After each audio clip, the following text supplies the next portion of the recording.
Olá, começa agora o TVTST, o programa do Tribunal Superior do Trabalho. Reportagens e entrevistas especiais para aproximar você da Justiça do Trabalho. E no programa de hoje, como é o dia a dia de um socorrista, profissional que está sempre pronto para salvar vidas. Conheça a nova presidência do Tribunal Superior do Trabalho.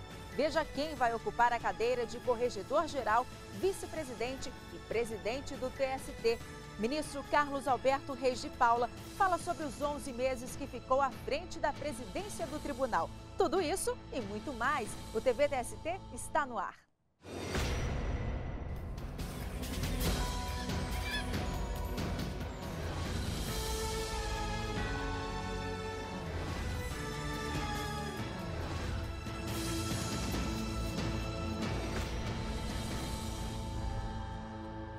O trabalho é puxado, são 24 horas por dia sem interrupção. Para executá-lo é preciso coragem, agilidade, responsabilidade e principalmente amor ao próximo. Assim é a rotina de um socorrista. Uns chamam a função socorrista de profissão, já outros de um aperfeiçoamento, já que no Brasil quem atua na área são técnicos de saúde, bombeiros e voluntários civis com formação em suporte básico de vida e urgência. O repórter Rafael Porfírio conversou com alguns socorristas e mostra pra gente como é o dia a dia desses trabalhadores que lidam diariamente com a vida.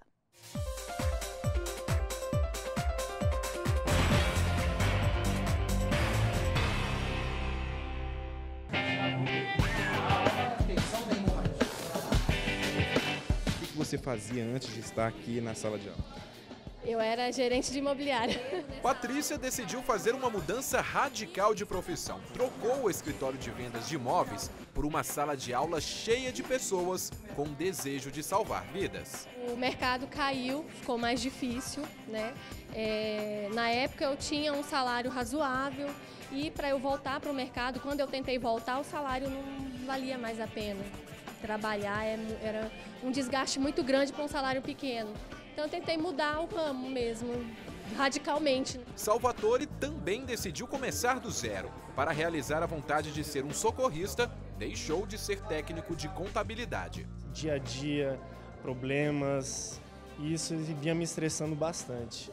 E pelo fato de conhecer vários amigos que são bombeiros, até pessoas da própria família, decidi entrar na área.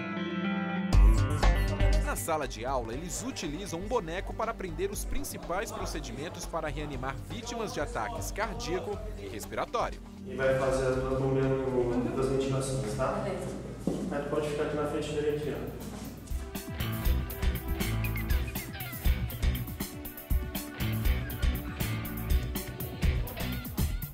Pessoal, lembrando, você pode estar avaliando o pulso da carótida da vítima sempre que você terminar de fazer um ciclo, outro, você verifica o pulso da carótida para ver se retornou. Enquanto eles fazem massagem cardíaca, os outros alunos prestam atenção e anotam todas as orientações dadas pelo instrutor. Ele aprende técnicas de transporte, manuseio de vítimas, né? Como fazer um ciclo de reanimação cardiopulmonar. Se a vítima estiver em parada respiratória, ele vai saber como agir, né?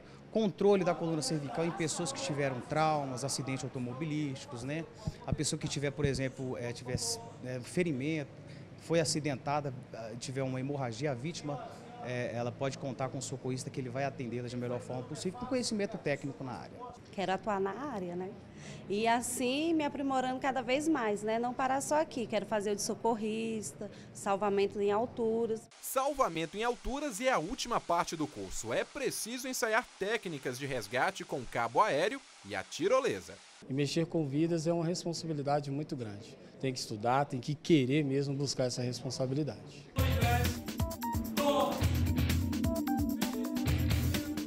A profissão de socorrista ainda não foi regulamentada, mas desde junho de 1999, uma portaria do Ministério da Saúde permite e define a prática da profissão.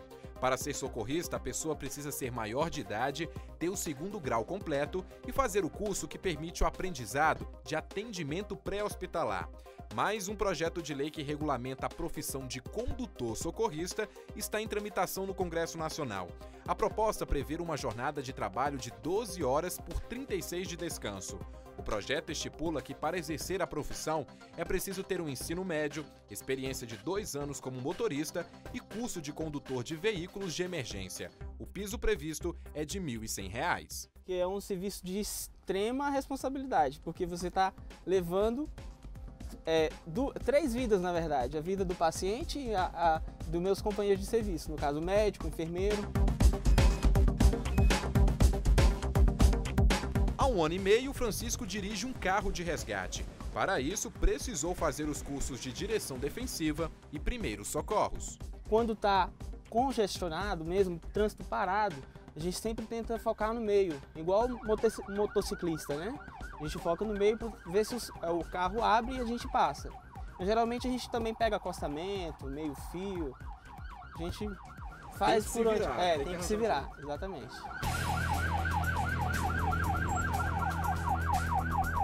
Nós acompanhamos Francisco até este supermercado. O chamado era de uma senhora de 70 anos que passou mal. Mesmo percebendo que ela já se sentia melhor, os socorristas a levaram para a ambulância. O trabalho é em equipe. Francisco ajudou Olga, companheira de trabalho no atendimento. Nós verificamos os sinais vitais, né? O primeiro socorro é isso, e depois, quando regulamos a ocorrência com o médico, nós funcionamos o acesso venoso, colocamos um soro fisiológico para poder aumentar um pouquinho a pressão arterial. Enquanto isso, Denise anotou todos os dados pessoais de Almerinda e o que foi feito no pré-atendimento. O que aconteceu com a senhora? Não, eu estava fazendo minhas compras, quando eu cheguei no caixa e ficou assim, ó, tudo. Não tem quando a gente fica passando mal, não fica assim, aquelas bolhotas piscando. Foi assim. Dona Almerinda, ela teve um quadro de hipotensão associado também a uma bradicardia, né, que é a frequência cardíaca abaixo do normal, né? E estava hipocorada, com palidez. No SAMU do Distrito Federal, mais de 1.000 servidores trabalham diretamente no socorro da população. Em cada uma das 38 ambulâncias espalhadas na capital, 3 socorristas. Júnior é técnico em enfermagem do SAMU há mais de 2 anos. Júnior, quais são as ocorrências mais frequentes? Ocorrências clínicas, né? Hipoglicemia, parada cardíaca. Também pegamos bastante trauma, colisão, atropelamento, queda de moto, né? São bastante frequentes aqui. Qual o tempo que vocês levam em média para chegar até o local? Ocorrências moderadas nós levamos até em média 8 minutos. Geralmente ocorrência severa nós levamos em média de 6 minutos para chegar ao local.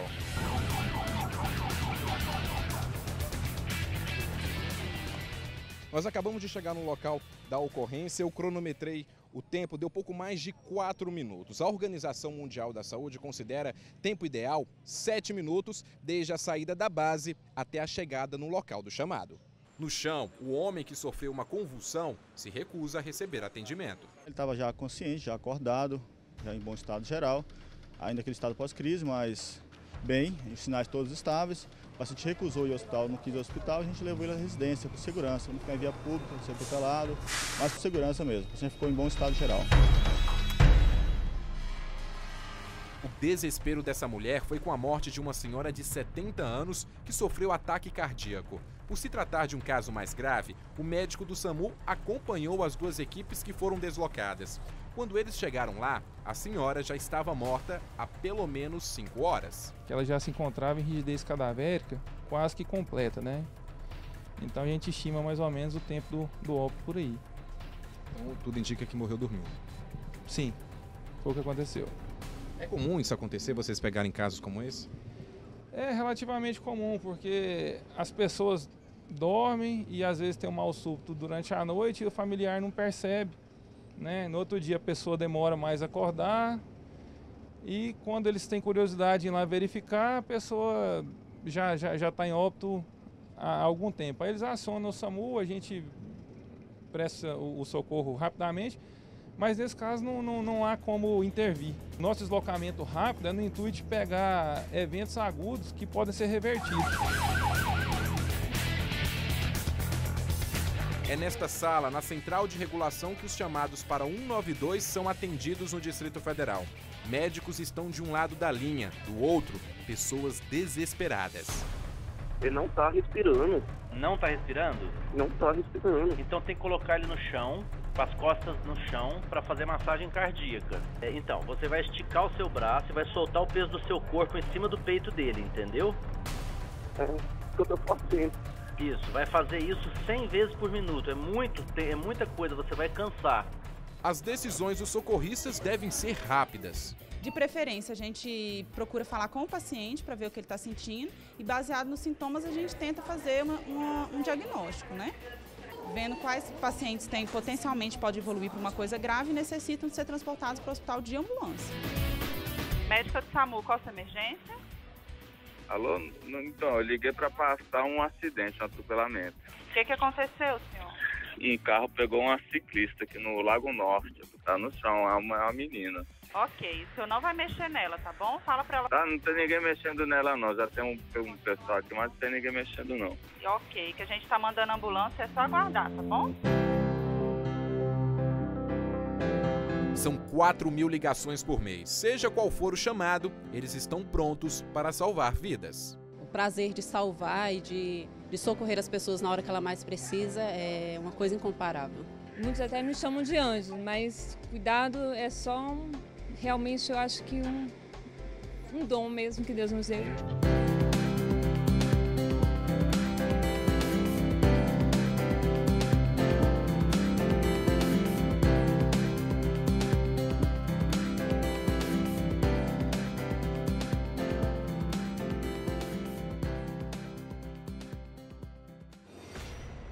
De qualquer parte do país, você pode entrar em contato e tirar as dúvidas sobre a Justiça do Trabalho.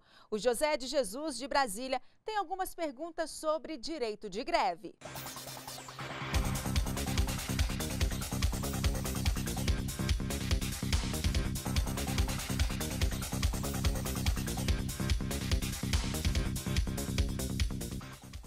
Quem pode fazer greve?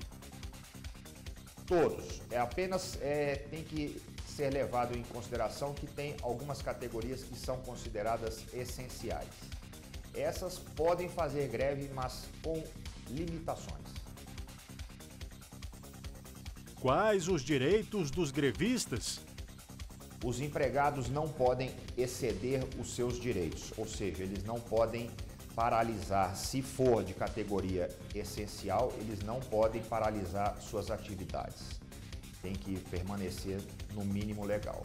E eles não podem abusar do seu direito, ou seja, irem além do seu direito de greve, ferindo o direito de outrem, destruindo patrimônio, destruindo bens da empresa e por aí vai. Quais as limitações do direito de greve? Todos os grevistas, eles têm como limitação o quê? Eles não podem utilizarem de força, de destruição de patrimônio, esse tipo de coisa. Tem que ser uma greve pacífica.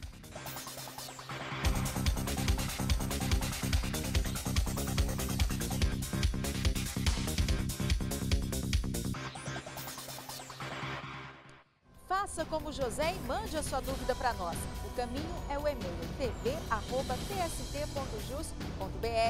E você confere no próximo bloco a nova presidência do Tribunal Superior do Trabalho. Não saia daí, a gente volta já.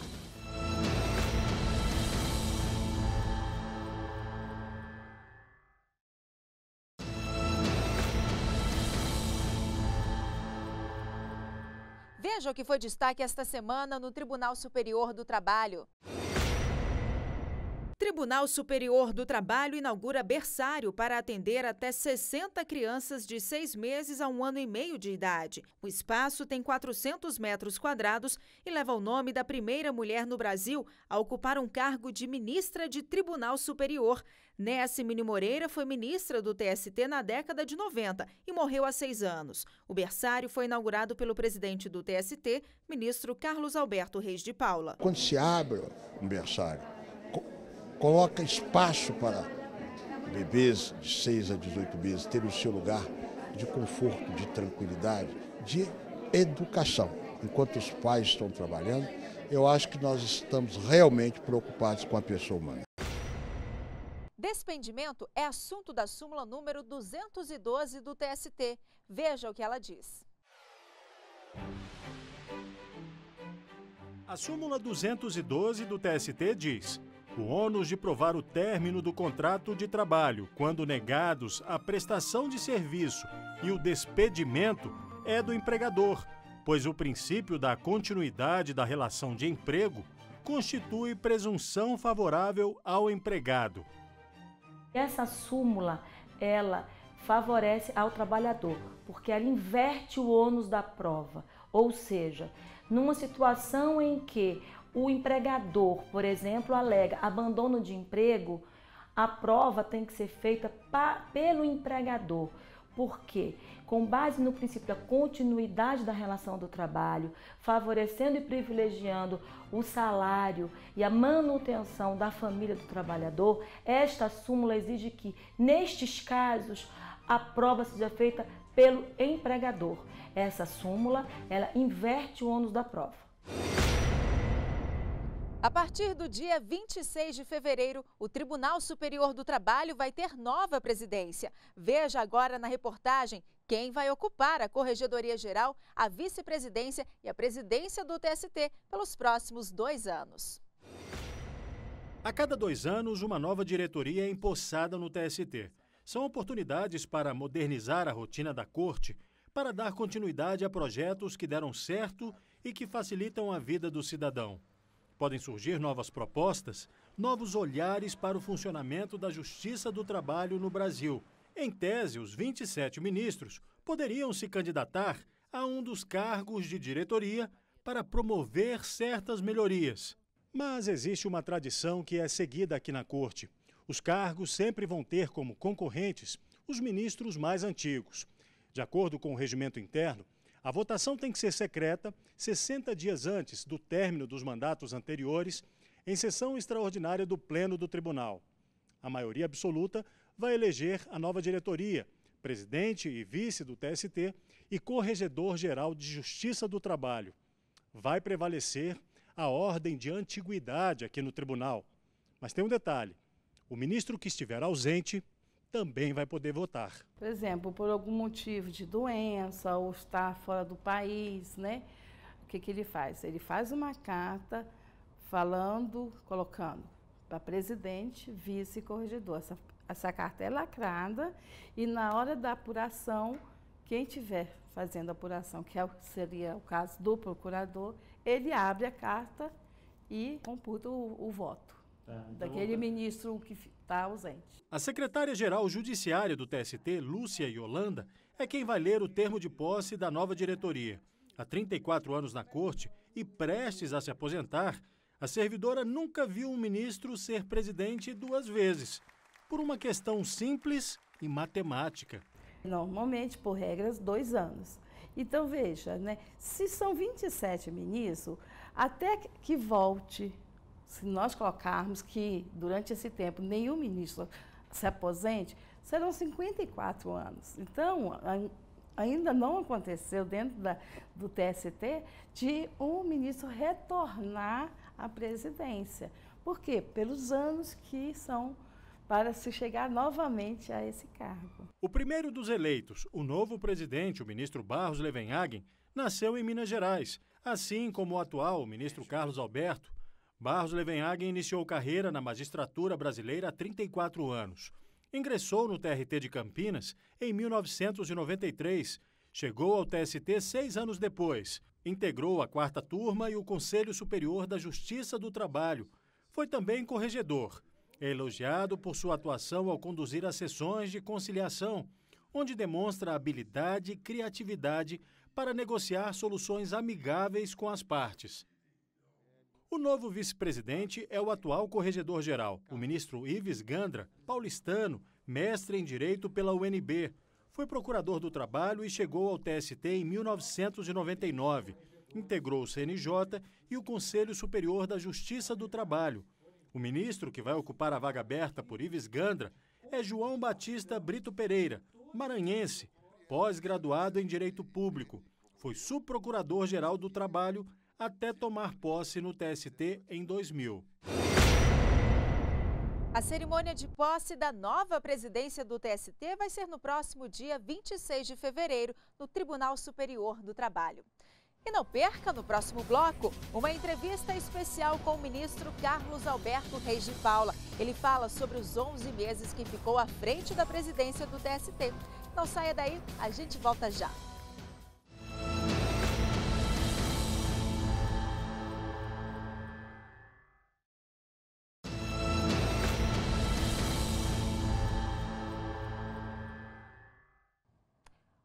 Meses. Esse foi o período em que o ministro Carlos Alberto Reis de Paula ocupou a presidência do TST. Este mês, o magistrado completa 70 anos de idade e vai se aposentar. Mas antes disso, ele conversou com a nossa equipe e fez uma avaliação de sua gestão no tribunal, os desafios enfrentados, as conquistas e o que vai ficar guardado na memória deste homem que foi o primeiro negro a ocupar a presidência do Tribunal Superior do Trabalho. Trajetória. Quando tinha que definir um curso superior, a minha opção foi por fazer o curso de Direito na Universidade Federal de Minas Gerais. Opção que foi a causa de uma realização profissional muito grande. Eu me encontrei ao longo dessa trajetória que se iniciou na condição de formado em bacharel em Direito em 1970, eu me encontrei ao longo do tempo. Quando fiz concurso para a magistratura, tendo sido aprovado e tomando posse em 1979, minha trajetória foi diferente, né? Então, eu me envolvi, né? Eu que era advogado, passei a ser magistrado. É um longo aprendizado,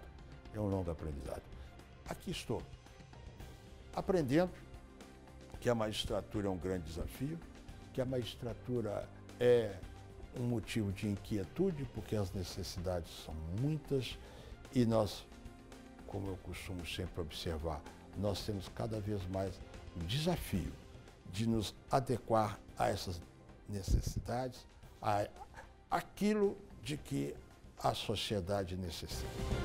Importância da Justiça do Trabalho. Se não houvesse a Justiça do Trabalho, não haveria segurança nas relações de trabalho.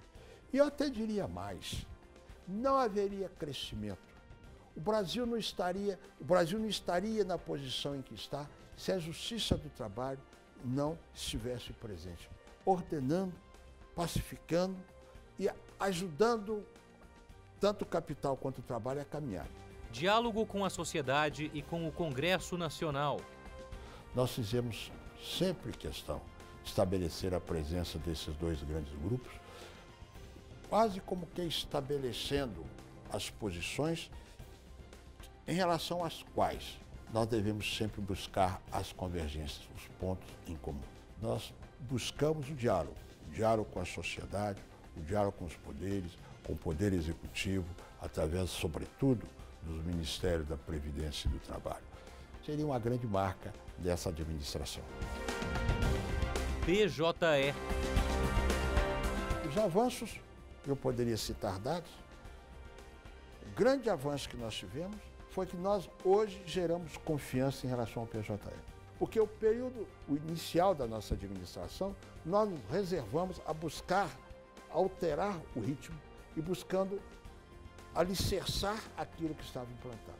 O PJE, ele sempre vai se fazer, eu costumo dizer, ele sempre estará se fazendo, mas é indispensável que através dos nossos comitês gestor, o Comitê Gestor Nacional, o Comitê Gestor Regional, que cada tribunal tem, nós dialoguemos continuamente com esse, haja um diálogo para que haja um contínuo aperfeiçoamento. Combate ao trabalho infantil. No dia 12 de junho, quando a abertura da Copa do Mundo, é o dia estabelecido para nós celebrarmos o combate ao trabalho infantil. Em acerto com a própria OIT, que tem combate ao trabalho infantil como uma de suas grandes metas. Nós esperamos, como estamos mantendo contato com a FIFA e com a CBF, que quando da abertura da própria Copa do Mundo, esse combate seja destacado para o mundo inteiro. Processos. Nós hoje estamos recebendo em torno de 1.100 a 1.200 processos em cada gabinete. Cada ministro recebe esse número de processos para julgar. É um número excessivo. É necessário que nós adotemos algumas medidas que nos auxiliem a superar essa dificuldade. Qualidade dos julgamentos. Nós temos que buscar sempre a qualidade dos nossos julgamentos. Nós não podemos ser atropelados pela necessidade e pela velocidade. Quando nós começarmos, e isso nós somos tentados a isso, não podemos cair nessa tentação, de julgarmos o número de processos cada vez maior para respondermos a uma necessidade maior, e nos atermos apenas a esse aspecto, nós corremos o risco de perder a qualidade.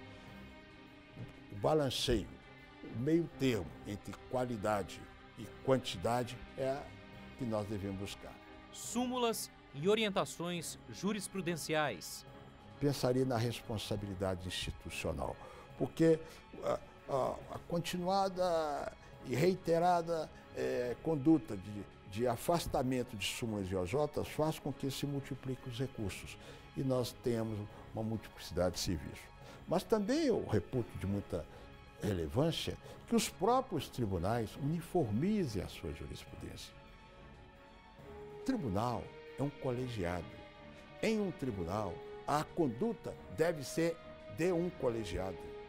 A afirmação é de um colegiado, não é a afirmação individual de cada desembargador e de cada ministro. Carreira no TST. A passagem foi e tem sido maravilhosa, né?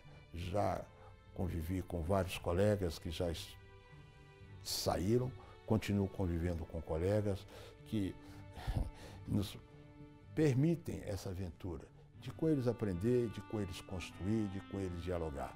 A magistratura eu posso dizer isso por vivência, é realmente, dentre as funções estatais, uma das mais nobres.